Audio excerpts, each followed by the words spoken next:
Hello అందరికీ. నేను స్వరాలి. 'అఖండ దీపం' 79 భాగంతో మళ్ళీ మీ ముందుకొచ్చాను. స్టోరీ కనుక నచ్చినట్లయితే లైక్ చేయండి, షేర్ చేయండి, ఛానల్‌ని సబ్స్క్రైబ్ చేసుకోండి. అలాగే కామెంట్ చేయడం అస్సలు మర్చిపోకండి. ఇక లేట్ చేయకుండా మనం మన స్టోరీలోకి వెళ్ళిపోదాం. భువనేశ్వరి అలా ఆలోచనలో పడడం చూసి సరియు కూడా కంగారు పడింది. అంటే అత్తా, మనం పొరపాటు చేశాం కదా! ఆ మైథిలి చనిపోకపోతే ఇక నేను ఎప్పటికీ బావని పెళ్లి చేసుకోలేను. అంతే కదా! అని ఏడుపు గొంతుతో అన్నది సరియు. నువ్వు ఏదో పెద్ద వాడిని ప్రేమించినట్టుగా మాట్లాడుతున్నావెందుకు? అయినా శాపం వల్ల చనిపోకపోయినా మన చేతుల్లో అది చావడం ఖాయం. ఎలాగూ ఈ పూజలు అవి అయిన తర్వాత దానిని మన ఇంటికి తీసుకెళ్తాం కదా! అప్పుడు చూసుకుందాం.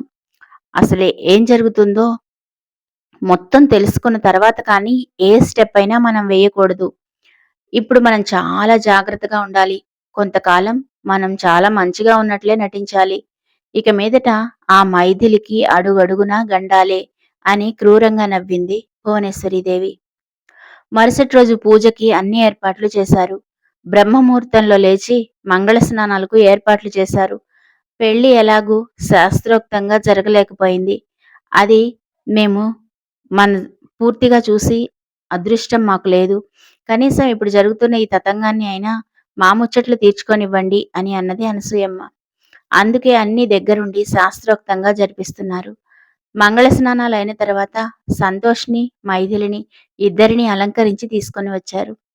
పచ్చటి పసుపు రంగు చీరకి ఎర్రటి అంచు ఉన్న చీర కట్టుకొని తలనిండా పూలతో నిండుగా కనిపిస్తోంది మైథిలి. అసలే కడుపుతోటున్నదేమో ఇంకా నిండుగా ఉంది.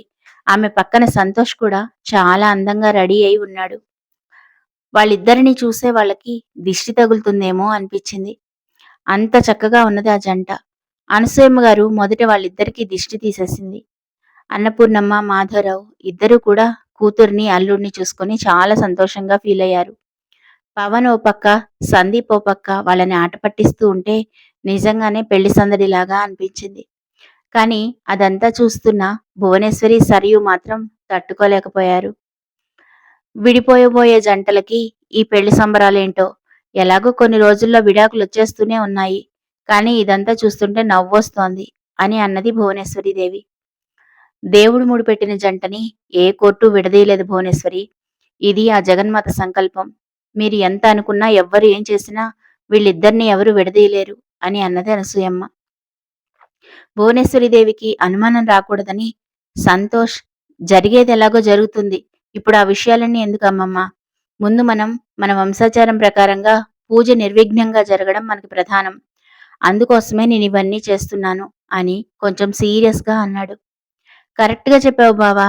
ఏంటో అర్హత లేని వాళ్ళందరూ నీ పక్కన భార్యగా నిలబడితే చూడ్డానికి చాలా చిరాకుగా ఉంది.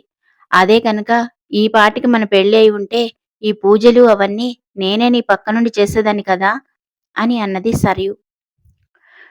పబ్బులకి, పార్టీలకి వెళ్ళే వాళ్ళకి పూజలు చేయడం ఎలా తెలుస్తుందిలే. అయినా అసలు పూజ చెయ్యాలి అంటే ముందు మంచి మనసుండాలి కదా! దాని గురించి నీకు పెద్దగా ఐడియా లేదు. ఆ సబ్జెక్ట్ నీకస్సలు సరిపడదులే కానీ ఎక్కువగా ఊహించుకోకు అని కోపంగా అన్నది మైథిలి. మైథిలి, నీకు నోరెక్కువైంది. మళ్ళీ చెప్తున్నాను. నాతో మాట్లాడేటప్పుడు ఒళ్ళు దగ్గర పెట్టుకొని మాట్లాడు అని అన్నది సరియు. సరియు, ఇప్పుడవన్నీ ఎందుకు? నువ్వు కాసేపు సైలెంట్‌గా ఉండు. ముందు ఈ తతంగం అంతా పూర్తి కాని. ఆ తర్వాత ఎలాగూ మనం మన ఇంటికి వెళ్తాం కదా! అని అన్నది భువనేశ్వరీదేవి.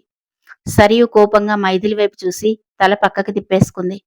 మైథిలి ఆమె వైపు నిర్లక్ష్యంగా చూసి ఒక నవ్వు నవ్వింది. ఆమె అలా నవ్వడం చూస్తూ ఉంటే వాళ్ళకి ఇంకా భయంగా అనిపించింది. అంతలో అక్కడికి జగన్నాథ శాస్త్రి వచ్చాడు. ఆ ఇంట్లో ఒక పెద్ద హోమగుండాన్ని ఏర్పాటు చేసి అక్కడ ఉన్న వాళ్లతో మాట్లాడడం మొదలుపెట్టాడు. చూడండి, మనం తలపెట్టబోయే పని చాలా పెద్దది. ఏమాత్రం తేడా వచ్చినా ఇక్కడ ఉన్న వాళ్ళం ఎవ్వరం ప్రాణాలతో బతకం. ఎవరైతే ఈ యాగానికి, ఈ యజ్ఞానికి విఘాతం కలిగించాలని ప్రయత్నం చేస్తారో ముందుగా వాళ్లే రక్తం కక్కుకొని చనిపోతారు. కాబట్టి నేను చెప్పేది జాగ్రత్తగా వినండి. ఇక్కడ కొంతమంది బ్రాహ్మలు మీతో ఒక యాగాన్ని చేయిస్తారు. సంతోష్ తరఫున రఘు, సునీత, మైథిలి తరఫున అన్నపూర్ణమ్మ, మాధవరావు దంపతి సమేతంగా కూర్చుని ఈ యాగాన్ని పూర్తి చేయాలి. వాళ్ళు తిరిగి వచ్చే వరకు మీరిక్కడి నుంచి లేవకూడదు. పచ్చి గంగ కూడా ముట్టుకోకూడదు. ఈ యాగంలో మండే అగ్నికీలలు వాళ్ళ క్షేమ సమాచారాన్ని మీకు చెబుతున్నట్లుగా అనుకోండి. ఎప్పుడైతే ఈ అగ్ని ఆరిపోతుందో అప్పుడు వాళ్ళ ప్రాణాలకు ఏదో కీడు జరిగింది అని అర్థం. అలా జరక్కండా ఉండాలి అంటే త్రికరణ శుద్ధిగా పూజ చేస్తూనే ఉండాలి అని చెప్పాడు జగన్నాథ శాస్త్రి. ఆ తర్వాత పవన్ని, సందీప్‌ని ఇద్దరిని పిలిచి, మీకు ఈ పసుపు దారాలను ఇస్తున్నాను. వీటిని ఇంటి చుట్టూతా కొంచెం కూడా సందు లేకుండా అమర్చండి. ఈ దారపు బంధనాలే ఈ ఇంటికి రక్ష. గుర్తుపెట్టుకోండి. మళ్ళీ మేము తిరిగి ఇక్కడికి వచ్చే వరకు ఈ ఇంట్లో వాళ్ళు బయటికి వెళ్ళడం గానీ, బయటి వాళ్ళెవరూ లోపలికి రావడం గానీ జరగకూడదు.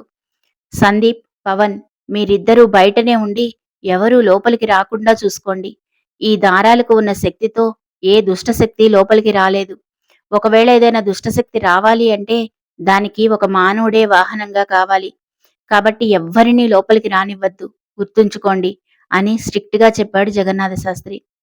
ఆ తర్వాత జగన్నాథ శాస్త్రి అనసూయమ్మ గారి వైపు తిరిగి, అనసూయమ్మ గారు ఈ ఇంటి మధ్యలో ఒక సైకత లింగాన్ని ప్రతిష్ఠిస్తున్నాను.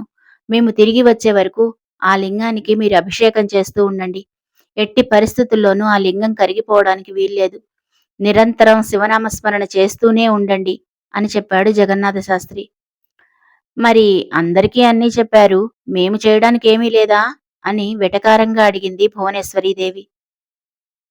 మిమ్మల్ని ఒక ముఖ్యమైన వ్యక్తికి అప్పజెప్పిపోతున్నాను భువనేశ్వరీదేవి గారు. మీరంతగా బాధపడకండి.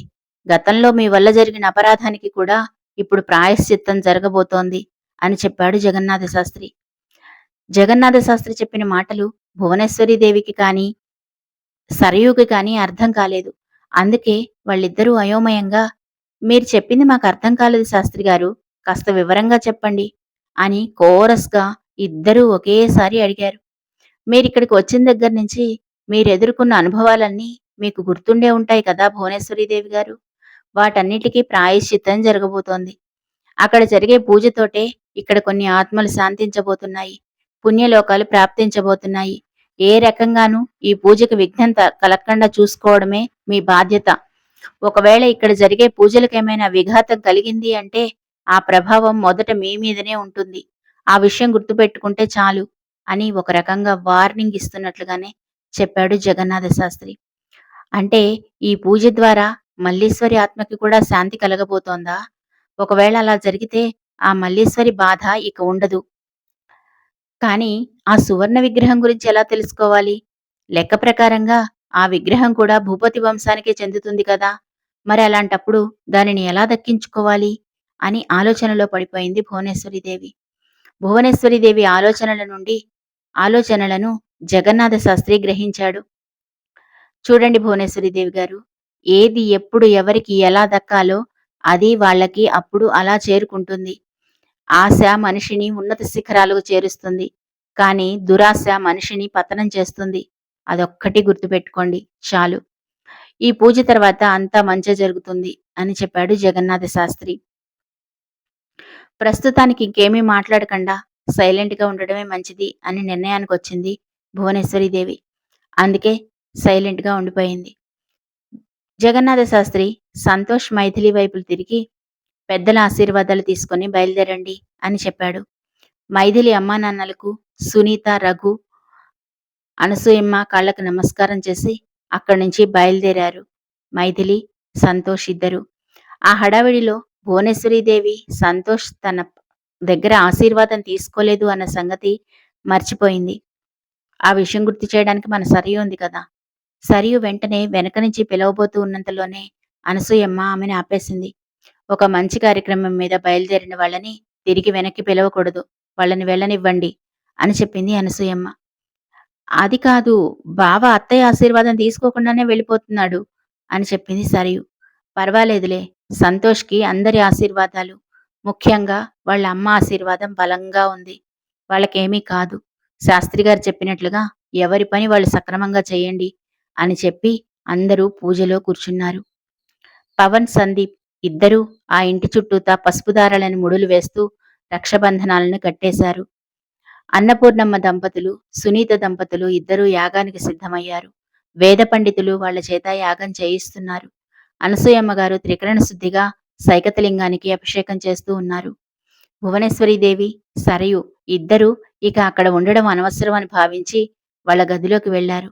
వాళ్ళ వెనకనే ఎవ్వరి ప్రమేయం లేకుండానే ఆ గది తలుపులు వాటంతట అవే మూసుకుపోయాయి. మరి పూజ సక్రమంగా జరుగుతుందో లేదో, ఆ ప్రయత్నంలో మైథిలి, సంతోష్ ఏ ప్రమాదాలు ఎదుర్కోబోతున్నారో, మల్లీశ్వరి మేడం భువనేశ్వరికి, సరయుకి సినిమా చూపించబోతోందా? ఈ విషయాలన్నీ తెలుసుకోవాలి అంటే రేపటి ఎపిసోడ్ దాకా ఆగాల్సిందే. స్టోరీ కనుక నచ్చినట్లయితే సబ్స్క్రైబ్ చేసుకోవచ్చు కదా!